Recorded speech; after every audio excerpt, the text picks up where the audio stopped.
La réunion d'urgence des ministres des Affaires étrangères des pays arabes au siège de la Ligue arabe au Caire intervient quelques jours après le déclenchement de la guerre entre le Hamas et Israël. Le secrétaire général de la Ligue arabe, Ahmad Aboul-Ghit, a appelé les deux parties en conflit à un cessez-le-feu immédiat et à mettre fin à la dangereuse escalade qui menace la sécurité et la stabilité dans la région.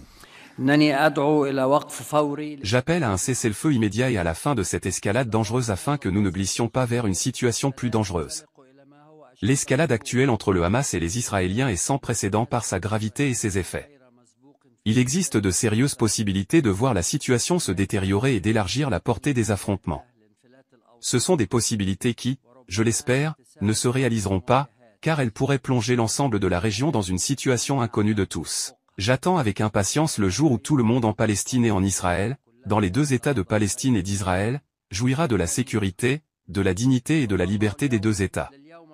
Deux pays vivant côte à côte en paix.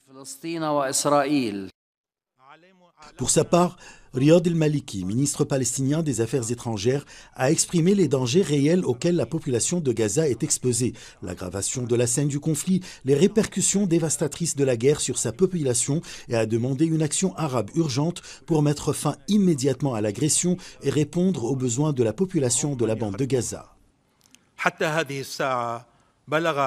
À ce jour, le nombre de martyrs dans la bande de Gaza a atteint plus de 1000 personnes, dont la moitié sont des enfants et des femmes, plus de 1000 maisons ont été détruites et plus de 300 000 personnes ont été déplacées, sans compter la destruction des infrastructures.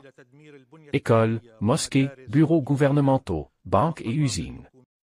Nous sommes confrontés à une catastrophe humanitaire qui se déroule sous nos yeux, représentée par des meurtres délibérés, des destructions systématiques, des déportations forcées et la coupure de l'approvisionnement en eau, en électricité, en carburant, en nourriture et en médicaments.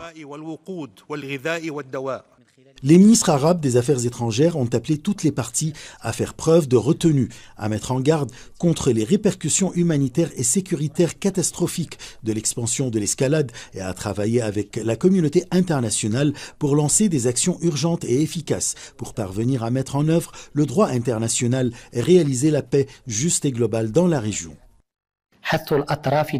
Les parties internationales qui parrainent le processus de paix, y compris le Quartet international, doivent être exhortées à entamer de véritables consultations pour relancer le processus de paix afin de formuler une feuille de route avec des objectifs pratiques comprenant un calendrier pour entamer des négociations sérieuses dont le but est de se mettre d'accord sur une formulation finale pour résoudre la cause palestinienne conformément aux références internationales et arabes.